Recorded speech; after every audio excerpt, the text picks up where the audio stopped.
Ada 13 keluarga yang namanya tidak masuk daftar orang kaya di dunia, sementara sejak 150 tahun yang lalu, keluarga tersebut sudah ruling the world. Mereka namanya tidak masuk karena mereka punya usahanya pakai trust fund, trustee, shadow banking, karena mereka kebanyakan adalah pemilik lembaga keuangan. Mereka banyak di belakang VC atau venture capital, di belakang PI atau private investment company, payment system, investment banking, offshore banking, tax haven, dan bank konvensional. Nama mereka tidak terdata di mana-mana, namun ada di mana-mana. Strategi mereka cantik di dalam memainkan dunia finansial. Negara bahkan tunduk di bawah mereka. Merekalah aslinya yang disebut globalis. Kalau oligarki itu wilayahnya hanya ada dalam satu negara. Oligarki untuk berkuasa harus pegang kendali sebuah pemerintahan. Siapapun penguasanya, oligarki pasti bermain di sana. Pasti mepet, pasti ada fulus yang dimasukkan ke penguasa. Kalau globalis di atas oligarki. Globalis bermain bersama oligarki suatu negara, mengendalikan pemerintahan suatu negara. Misalnya, mengubah undang-undang, memberi masukan atas kebijakan-kebijakan yang intinya melindungi bisnis oligarki dan bisnis globalis. Globalis kendalikan ekonomi terutama keuangan. Musuh globalis adalah cara bernegara yang patriotis, nasionalis. Karena nasionalis mementingkan negaranya dan bangsanya terlebih dahulu, baru urusan luar negeri. Country dan people first ini menakutkan globalis. Dibenci sekali pemahaman bernegara kalau basisnya adalah domestik. Biasanya negara nasionalis yang memilih jalur tidak mengikuti aturan globalis dan negara adikuasa biasanya menggunakan ilmu ekonomi MMT, Modern Monetary Theory. MMT itu anti hutang, pro swasta, pro printing money berbasis proyek produktif, dan mengutamakan domestic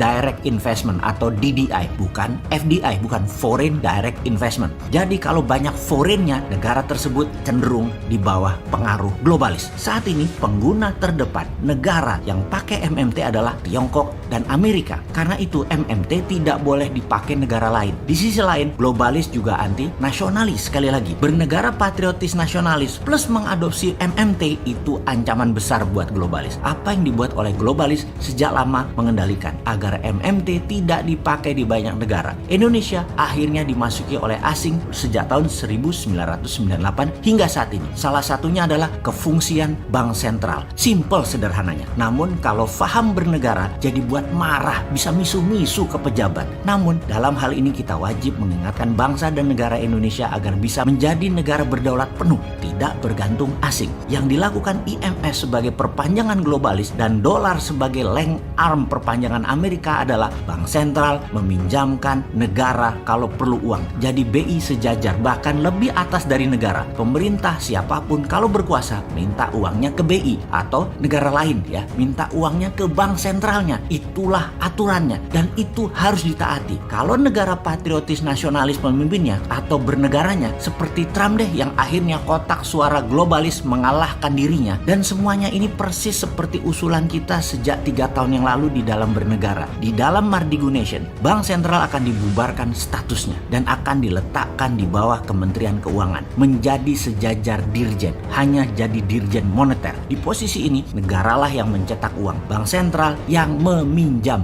bukan terbalik seperti saat ini di mana kita takluk di bawah IMF globalis aturannya. Kalau negara yang terbitkan, IMF bisa apa? Bank sentral pinjam. Sekarang lucu, negara yang berhutang ke bank sentral. Lah, kok yang punya malah ngutang? Kan geblek. Dengan prinsip ini tidak akan pernah berkurang rupiah. Membangun selama memerlukan rupiah ya aman-aman saja. APBN tidak pernah minus. Kalau minus, bank sentral dan menteri keuangan minta pinjam ke negara. Selesai urusan. Tak perlu uang asing, tak perlu IMF, tak perlu globalis. Wah, ini ora.